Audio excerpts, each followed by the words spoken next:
สบายดีคอกนกเขานี่คือคอกนกเขาไม่หากระเห็ดแล้วเพราะท่านมีนกเขาเถอะนี่คือระบบน้ำใส่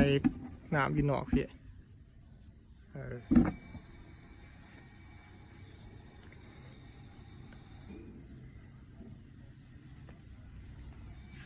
ระบบน้ำนกกระทาแต่มาใส่ของเขา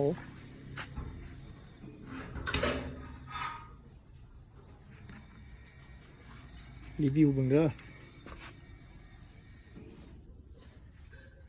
ซีหัวอยู่ไหนเนาะ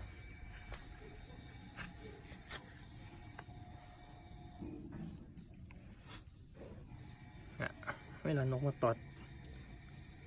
อดกินมันจะเป็นสิ